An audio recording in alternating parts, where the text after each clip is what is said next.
Oke, bismillahirrahmanirrahim. Assalamualaikum warahmatullahi wabarakatuh. Alhamdulillahirabbil alamin. Alhamdulillahilladzi arsala rasulahu bil huda wa dinil haqq liyuzhirahu 'alad dini kullih wa kafa billahi syahida. Asyhadu an la ilaha illallah wahdahu la syarikalah wa asyhadu anna Muhammadan abduhu wa rasuluhu la nabiyya ba'dah. Allahumma shalli ala Muhammad wa ala ali Muhammad. Asyhadu an la ilaha illallah wahdahu la syarikalah wa asyhadu anna Muhammadan abduhu wa rasuluhu la nabiyya ba'dah. Alhamdulillahirabbil alamin. Terima kasih buat teman-teman yang sudah bergabung.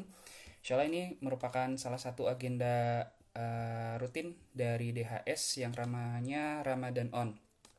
Insyaallah, perkenalkan saya Hari Purnama. Saya dulunya dari SMA 20 angkatan 2007. Sekarang jadi dosen di STI ITB Informatika.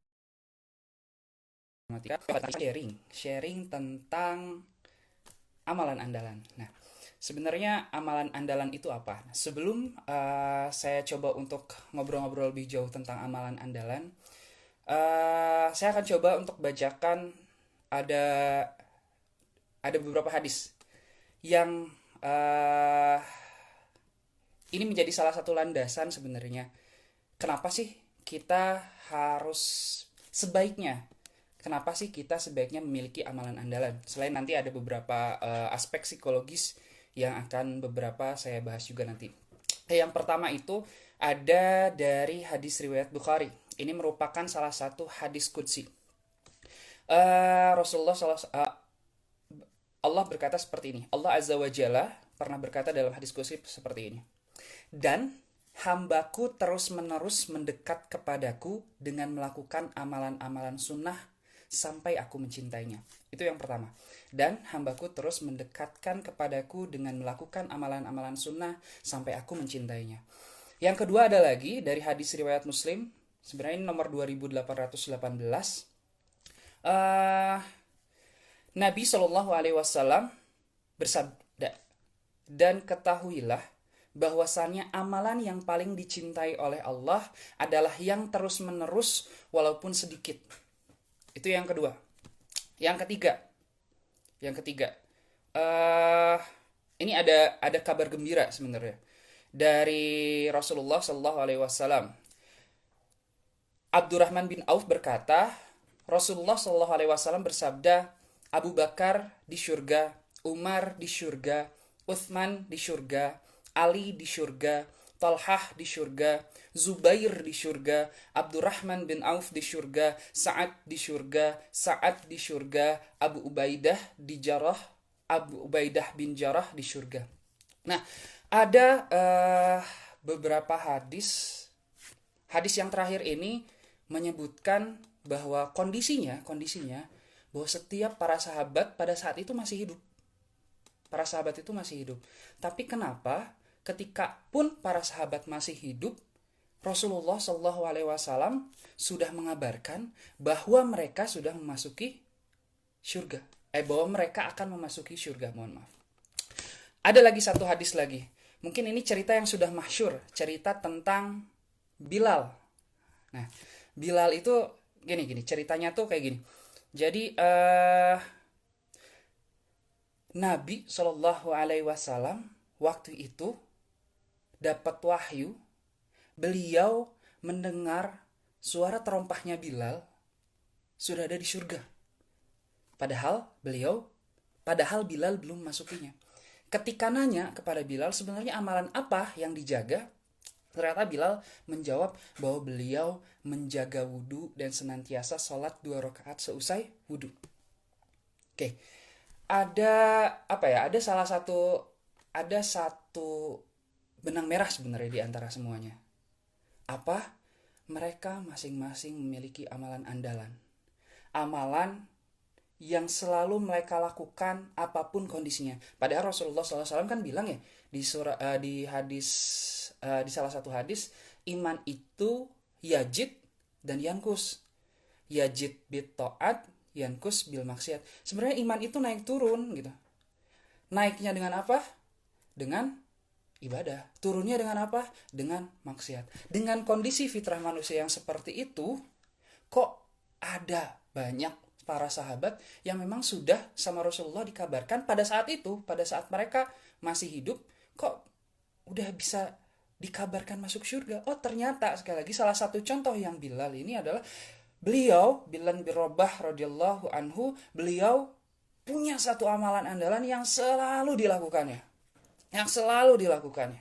Atau misalnya ada dikisahkan di riwayat lain, ada salah seorang tiba-tiba Rasulullah berkata, nih sebentar lagi lewat nih satu penghuni surga. Bentar lagi lewat nih satu penghuni surga. Lalu ternyata pas lewat dia berpenampilan biasa aja, nggak ada tanda-tanda bahwa dia ahli ibadah.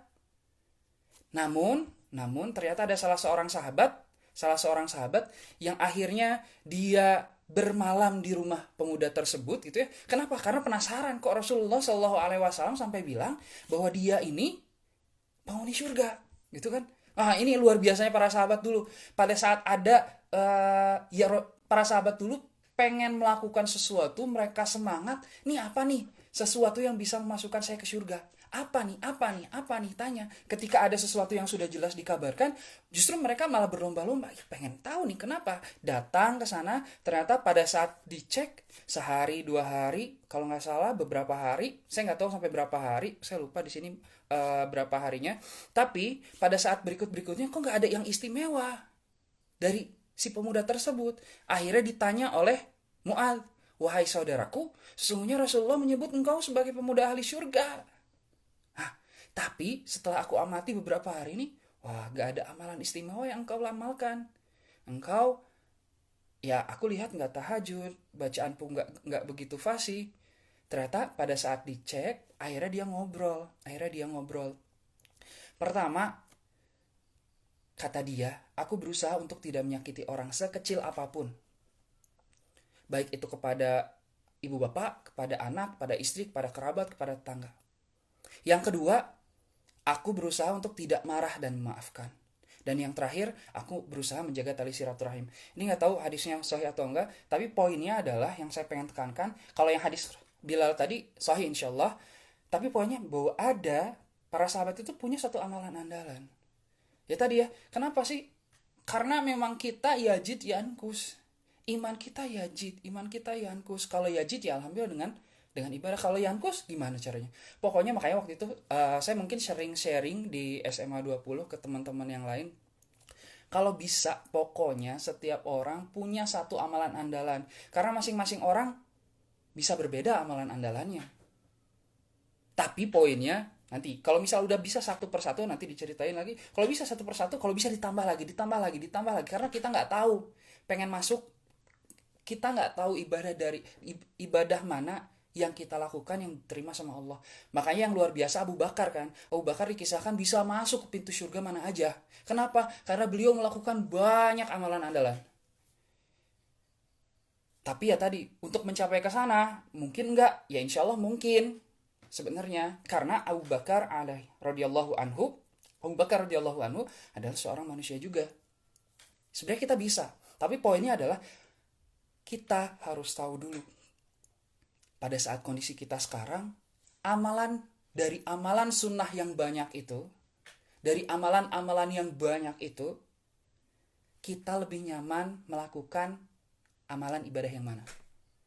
Ada orang yang memang dia secara takdir memang fitrahnya dia lebih mudah, lebih enak untuk melakukan sholat duha selalu setiap hari misalnya. Walaupun memang cuma 2 rakaat, tapi sholat duha ini dia lakukan baik dalam keadaan iman dia lagi naik maupun dalam keadaan iman dia lagi turun, lagi malas, lagi berdosa, lagi apapun gitu ya, lagi setelah melakukan berdosa, bukan berarti pada saat duhanya berdosa ya, melakukan dosa macam-macam. Tapi sebelum melakukan dosa pun sebelum melakukan duha pun dia melakukan dosa. Tapi ketika memang sudah waktunya, walaupun lagi keadaan turun imannya, si orang itu masih tetap melakukan sholat duha. Kita butuh amalan yang seperti itu. Ya tadi ya, sesuai konsepnya sebenarnya. Iman itu naik dan turun. Ketika turun ya berarti gimana caranya ya? Saya harus ibadah. Biar apa? Biar naik lagi. Jangan biarin udah makin turun, makin terjerembab, akhirnya masuk jurang, habis, wassalam. gitu. Ya sebenarnya bisa jadi perenungan juga. Allah udah ngasih banyak hal sama saya nggak tahu kualitas ibadah saya kayak gimana, tapi minimal saya punya satu amalan andalan ini yang harus saya pegang kapanpun, gimana pun kondisinya. Walau lagi semangat, walau lagi turun. Gimana caranya? Ya sekali lagi, balik lagi ke diri masing-masing. Coba perhatikan amalan-amalan apa yang ketika kita lakukan lebih ringan. Nah ini PR sebenarnya. Bagi kita masing-masing harus ada. Sebelumnya ya sebenarnya al ilmu qabla qauli wal amal, ilmu itu sebelum amal dan perbuatan. Maka sebelum itu kita cari dari amalan-amalan sunnah, kita cari, kita baca, kita fahami dari sekian banyak itu dan sekian banyak keutamaan itu, mana yang lebih menyentuh hati kita dan mana yang lebih yang kaki kita mudah untuk melangkah melakukan itu. Kalau udah tahu, jadi ketika kita lagi malas pun, kita mikirin, kita tahu ilmunya, kita bisa bertanya ke dalam diri, Ri, udah tahu lagi turun, masa sih masih malas juga kayak gini gitu. Jadi makanya akhirnya balik lagi, ini juga nggak terlepas dari kontrol kita terhadap diri sendiri. Gimana caranya kita ngobrol terhadap diri sendiri. Karena bisa jadi kita pun gak kenal sama diri kita sendiri. Kita gak kenal respon kita ketika menghadapi sesuatu. Kita gak kenal respon kita ketika kita lagi imannya naik. Kita gak kenal respon diri kita ketika iman kita lagi turun. Kita harus tahu itu. Kita pelajari. Jangan cuman begitu saja dilewati. Pelajari, oh kira-kira kenapa ya? Oh kira-kira kenapa ya? Oh kira-kira kenapa ya? Gitu. Sama seperti misalnya baca Quran. Baca Quran misalnya. Oh ternyata cukup dengan setiap sholat dua bisa 1 juz. Setelah dijalani, ya udah cobain dulu jalani. Oh ternyata kalau subuh oke, kalau zuhur sama asar agak kurang nih. Kalau maghrib ya bisa, insya Allah isya bisa. Nah zuhur sama asar nih nggak bisa. Oh berarti nanti berikutnya setelah dijalani selama seminggu misalnya target amalan andalan kita adalah saya pengen baca Quran sehari sejuz misalnya. Tapi kita pengen tahu dulu respon diri kita ketika kita udah punya ilmunya, ketika kita sudah nge-state bahwa kita pengen punya amalan andalan apa gitu ya. Saking luar biasanya amalan andalan itu, saya nggak tahu dan saya nggak bisa, misalnya belum bisa untuk melakukan semua amalan andalan itu, tapi Rasulullah lebih suka, Allah lebih suka amalan yang sedikit tapi terus menerus dibandingkan dengan banyak tapi langsung menghilang. Karena saya dulu pernah kayak gitu juga. Pernah bahkan baca Quran berapa menit udah 1 juz, bahkan bisa sekali baca Quran 2 juz, tapi berikutnya enggak.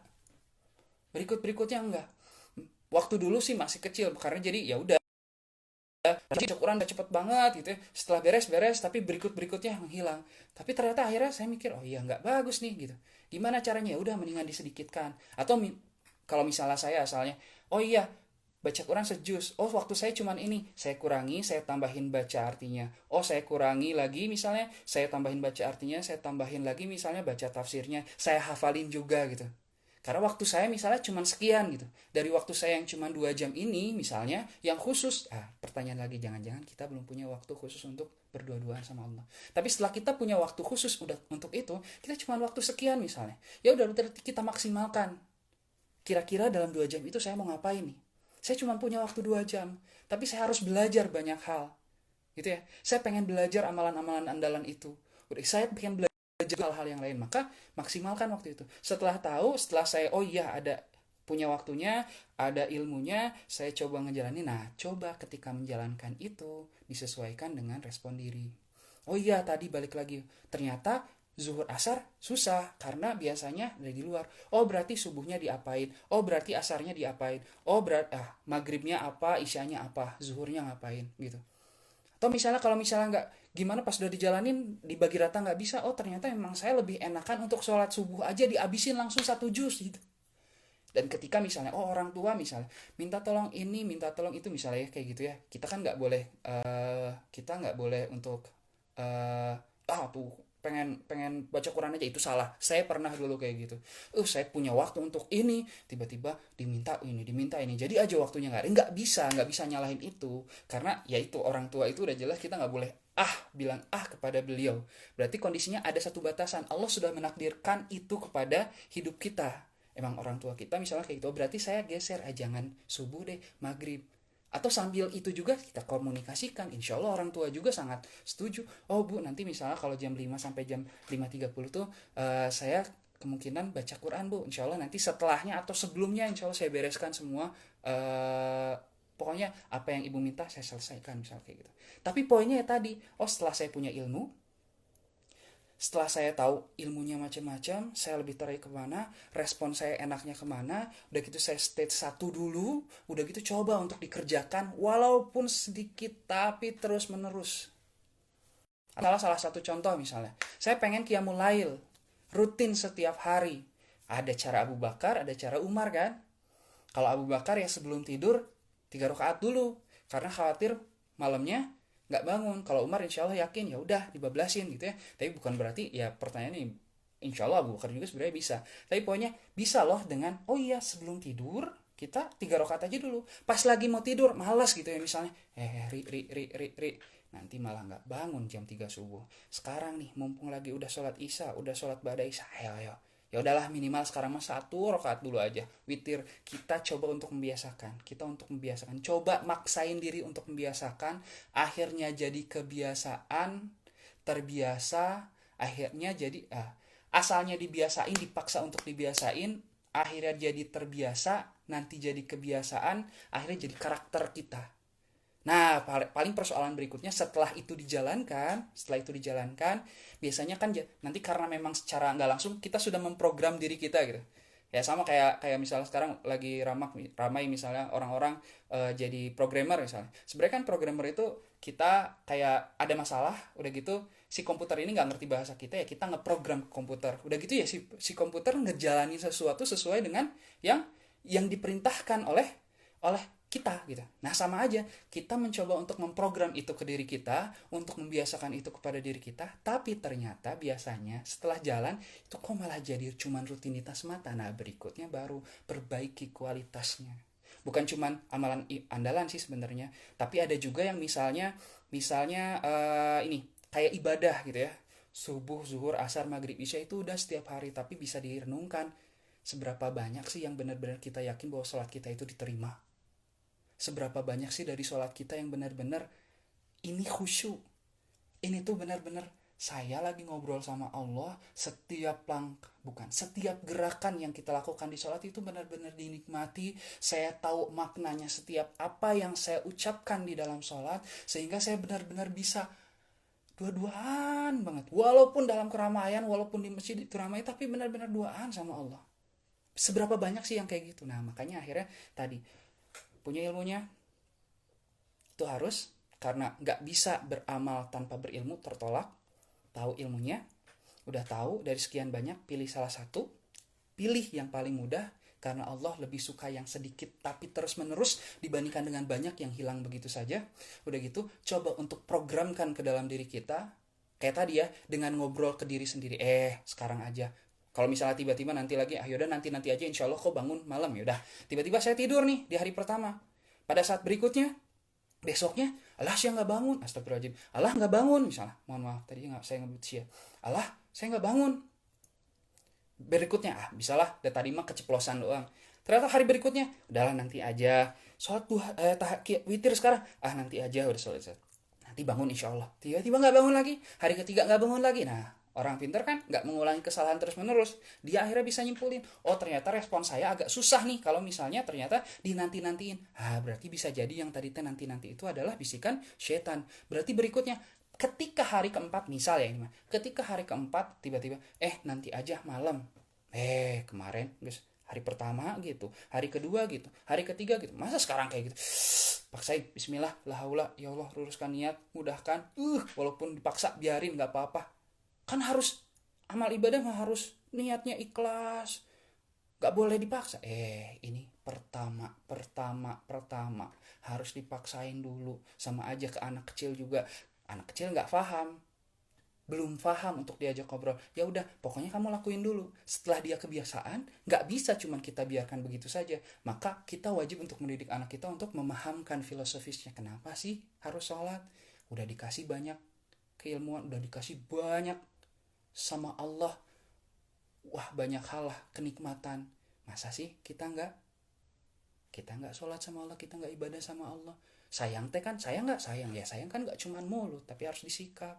Yuk kita sholat kan gitu ya, difahamkan seperti itu. Mungkin mangga kalau misalnya ada yang mau bertanya silahkan untuk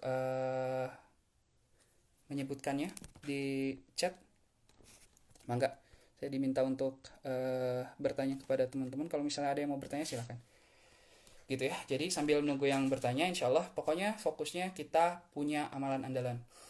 Karena itu yang salah satunya yang bisa kita jadikan sebagai pegangan ketika apa? Ketika kita lagi yankus, ketika kita lagi turun imannya. Minimal kalau turun ya konsepnya adalah ibadah. Ibadah ya kita punya amalan ibadah lainnya yang kita paksain terus-menerus, dan kita tahu minimal kalau lagi malas, kenapa akhirnya ilmu itu penting? Ketika lagi malas, kita tahu ilmunya. Oh, keutamaannya luar biasa nih gitu ya.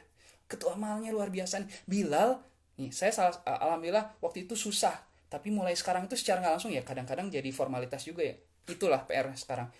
Pokoknya setiap batal selalu wudhu, setiap batal selalu wudhu, udah wudhu. Ya yang susah itu setelah wudhu langsung sholat, karena kadang-kadang kan wudhunya lagi di kantor gitu ya, lagi pakai sepatu ya wudhu, tiba-tiba ya agak susah juga untuk nyari misalnya. Ya itu yang PR saya misalnya. Harusnya kan setelah wudhu langsung syukrul wudhu. Wah ini tuh keutamaannya, Bilal aja masih hidup langsung disebut ahli surga.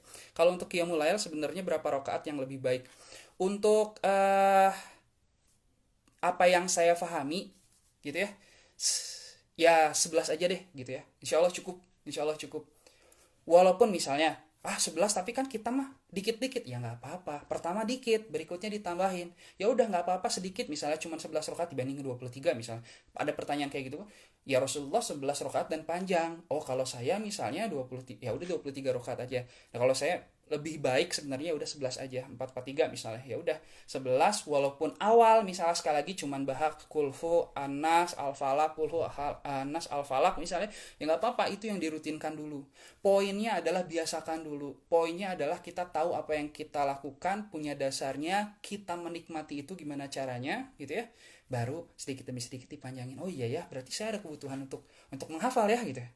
Masa cuma baca ini, ya udah berarti hafalin. Misalnya saya ada salah satu yang sekarang lagi di checklist. Ketika lagi baca Quran sekarang, ada beberapa hal, karena kan kita insya Allah sudah berkali-kali baca Quran ya, juz 1 udah, juz 2 udah, juz 3 udah, tapi ada beberapa ayat yang sebenarnya kita familiar walaupun kita nggak ngafalin gitu.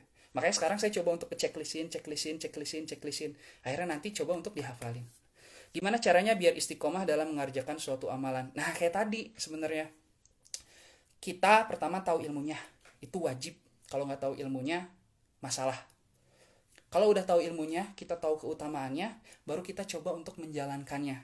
Ketika menjalankannya, tadi ada respon dari diri kita. Wajar, manusia ada bisikan, mau bisikannya itu dari jin manusia maupun setan manusia maupun setan jin, itu ada gitu. Yang berikutnya adalah ketika itu ya kita tahu respon kita tahu respon lingkungan kita. Jadi kita bisa mempersiapkan bagaimana seharusnya kita bersikap.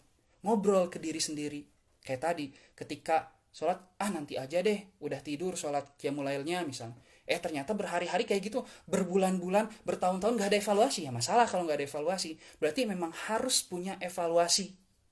Oh iya, ternyata memang respon saya gak bisa kayak gitu. Oh, saya memang bukan tipe orang yang bisa bangun malam. Ya minimal saya 3 rakaat sebelum tidur deh gitu.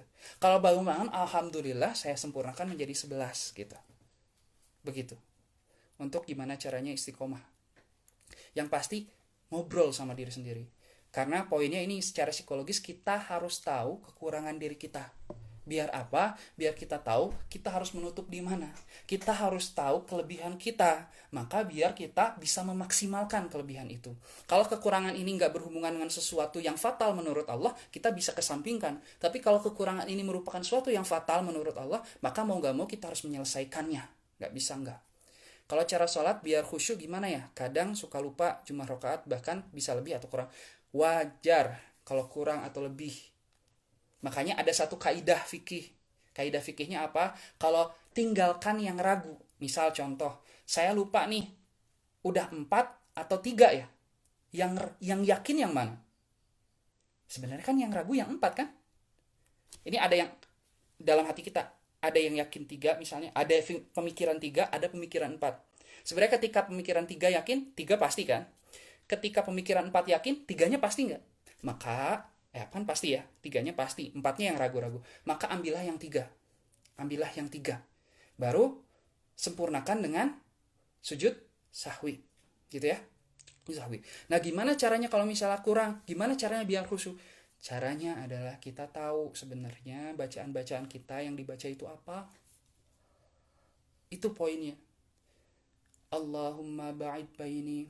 Ketika sujud subhanakallahumma rabbana wa bihamdika Allahumma gfirli. Gitu. Rabbighfirli warhamni. Itu tahu masing-masing katanya. Ketika baca Al-Fatihah, Alhamdulillahi Rabbil Alamin. Sambil benar-benar, oh iya ini tentang segala puji bagi Allah, Tuhan semesta alam yang menguasai segala hal, baik yang besar maupun yang kecil, baik yang berhubungan dengan alam semesta maupun yang berhubungan yang kecil-kecil dengan hati-hati kita. Gitu. Kita baca itu, jadi benar-benar bisa khusyuk. Ya caranya gimana sekali lagi? Ya kita belajar bahasanya filosofis dari setiap bacaan-bacaannya. Ketika kita sholat, benar-benar fokus. Ketika kita sholat, sambil kita belajar gimana respon kita waktu kita sholat. Jadi kita tahu, oh ternyata saya tuh suka mikirin, astagfirullah luruskan lagi. Tiba-tiba ada celetukan ini kita, astagfirullahaladzim luruskan lagi. Astagfirullahaladzim luruskan lagi. Gitu. Sebenarnya kan itu ya yang kadang-kadang membuat akhirnya lupa. Gitu. Tapi sekali lagi kalau memang lupa, antara 2 atau 3 ambil 2, antara 4 atau 3 ambil 3 gitu ya. Kalau misalnya gimana caranya biar lupa, ya tingkatkan kekhusyuan. Tingkatkan kekhusyuan dengan apa? Kita belajar apa sih filosofisnya. Kita tahu step by step, mulai dari gerakan awal sampai akhir, tahu argumentasinya. Coba untuk baca Rasulullah tuh dulu bacanya kayak gimana, biar kita langsung tahu. Itu indahnya hadis itu kayak gitu kan, benar-benar gak ditambah, gak dikurang, sesuai dengan apa yang pada saat itu. Jadi kita benar-benar bisa baca, oh ternyata Rasulullah gini loh. Oh iya, jadi kita bukan cuma sekedar dari ustadz, dari akang, dari siapa gitu. Oke, itu salah satu cara biar khusyuk. Strategi membiasakan qiyamul lail supaya tidak ngantuk di pagi hari saat beraktivitas. Ya sebenarnya sekali lagi ini juga berhubungan sama respon diri kita. Respon diri kita. Sebenarnya kita harus tahu juga apa sih yang menyebabkan ngantuk. Kalau yang tadi ngantuk di pagi ya, ini bukan nggak bangun ya, ngantuk di pagi hari ya, berarti misalnya ya udah sholat dulu misalnya malam-malam, oh saya bangun jam sekian gitu ya, bangun jam 2 sholat, baca, kalau bisa tidur sejenak misalnya, gantian sama istri misalnya, bisa jadi kayak gitu, istri minta tolong nanti, kalau udah ada yang punya istri ya, kalau misalnya belum ya ke orang tua, misal mah bu minta tolong bangunin, kalau misalnya nggak ada berarti alarm misalnya.